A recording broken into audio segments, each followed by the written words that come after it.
उर्वरित 5% सदावर्तेंना आणि पडळकरांना असं गेल्याचं साधारणपणे चित्र आहे। आम्ही या यशानं काही हुरळून जाणार नाही। पहिले 2 राऊंड झालेले आहेत। खरं तर प्रतिक्रिया दुपारनंतर देणं आवश्यक होतं, पण तुम्ही आता प्रतिक्रिया घेताय। पण साधारणपणे महाराष्ट्रामध्ये एसटी बँक एका दरोडेखोराच्या हातात दिल्यानंतर लोकांना कळून चुकलं की चुकीच्या हाती जर सत्ता गेली तर काय होतं, आणि म्हणून राज्यातल्या बहुसंख्य सगळ्या पतसंस्था एसटी कामगार संघटनेच्या ताब्यात अगदी विश्वासानं लोकांनी दिलेल्या आहेत। या मराठवाड्याच्या पतसंस्थेमध्ये जरा वेगळं होतं, त्याचं मी दुपारनंतर सगळं काढेल। कारण रात्री 3 वाजता एसटी बँकेत, परभणीच्या एसटी बँकेतून 3 लाख रुपये काढून सदावर्तींनी नेमके कुणाला दिले, नांदेडच्या शाखेतून पैसे काढून कुणाला दिले, याचं स्टिंग ऑपरेशन दुपारी आपण करूया। पण विशेष बाब म्हणजे की आमच्याकडचा जो सडका आंबा होता, जो आम्ही फेकून दिला, तो पडळकरांच्या आडीला लागला आणि पडळकरांची आडी सगळी खराब करायचं काम त्यांना केलं। मला वाटतं पडळकरांनी आता चांगला विचार करतील, तेव्हा राज्यातल्या सगळ्या सहकारी संस्था ह्या एसटी कामगार संघटना चांगल्या प्रकारे सांभाळू शकते, हा विश्वास राज्यातल्या लोकांचा आहे। आणि दुसरी बाब म्हणजे आम्ही उतणारी मातणारी माणसं नाही आहोत। आम्ही यशाचं वारं कधी कानात जाणार नाही। आमची जबाबदारी आणखी वाढती आहे। या मराठवाड्याच्या लोकांच्यामुळे तर आणखी आमची जबाबदारी वाढली। त्यामुळं त्यांना जे प्रॉमिस केलं ते पूर्ण करण्यास आम्ही बांधील आहोतच। परंतु आता मात्र यापुढच्या काळामध्ये एसटी कामगारांच्या वरती जो अन्याय करेल त्याला जशाच तसं उत्तर दिलं जाईल, एवढा मात्र इशारा आज आपल्या माध्यमातून देतो आलेला आहे। आणि आपण सांगितलं की एक सडका आंबा गुणवंत सदावर्ती, त्याचं काय म्हणायचं?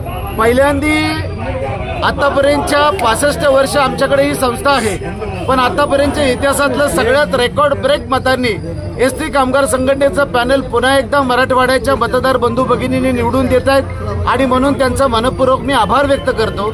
तसेच या निवडणुकीमध्ये आम्हाला आमच्या ज्या मित्र संघटना होत्या, मग रेडकरांची संघटना कामगार सेनेची असेल, निर्भवनेंची असेल, पांडुरंग वाघमरेंची असेल, आमच्या फडसाहेबांची MMK असेल, सुनील निर्भवनेंची कास्ताहेब असेल, बर्गेंची इंटक असेल, या सगळ्या संघटनांनी आम्हाला सहकार्य केलं। मी त्यांचंही या निमित्तानं आभार व्यक्त करतो। पहिल्यांदा या निवडणुकीमध्ये पैशाचा वारेमाप वापर करण्यात आला।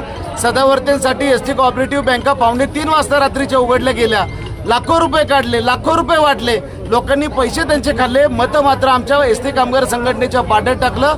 मला वाटतं हा ऐतिहासिक आणि दैदिप्यमान विजय आमचा आहे। दुसरी बाब, या विजयाचं वारं आमच्या अंगामध्ये कानामध्ये कधीही जाणार नाही। एसटी कामगार संघटना आम्ही खाली असतो, म्हणजे बॉटमला असते, बॉटमपासून काम करते, आणि तसंच काम आम्ही करणार आहोत। या निवडणुकीचे प्रॉमिस आम्ही केलेले आहेत, ते प्रॉमिस तर 100% पाळणार आहोत। परंतु एसटी कामगार संघटनेचा एकच नारा आहे, ते म्हणजे एसटी कामगारांचं वेतन हे राज्य सरकार एवढं व्हावं, ही आमच्या सर्वांची त्या निमित्तानं आम्ही लढतोय। या लढाईला राज्यातले बहुसंख्य कर्मचारी आम्हाला सपोर्ट करतायत, आणि म्हणून तो तर विषय आहेच। सडक्या आंब्याचा तुम्ही विषय काढला, खरं तर सदावर्ते, पडळकर, खोत या लोकांचा आणि चळवळीचा कुठलाही संबंध येऊ शकत नाही। माझी विनंती त्यांना अशी आहे, आता तरी तुम्ही आता सगळ्या राज्यातल्या सगळ्या संस्थांमध्ये अगदी त्यांना आम्ही सगळ्यांचे डिपॉझिट्स गुल केलेले आहेत, आता तरी त्यांनी त्यांचं राजकारण बाहेर राजकारणात करावं, कामगारांमध्ये पडू नये। कामगारांनी आता चॉईस केली एसटी कामगार संघटना, कारण स्वच्छ मनाने, प्रामाणिकपणे आणि शेवटच्या क्षणापर्यंत आम्ही लढणार आहोत। आणि म्हणून या निमित्तानं मराठवाड्यातील सर्व मतदार राजाचे, बंधू भगिनींचे मी हार्दिक आभार व्यक्त करतो। मतदारांना काय आवाहन कराल?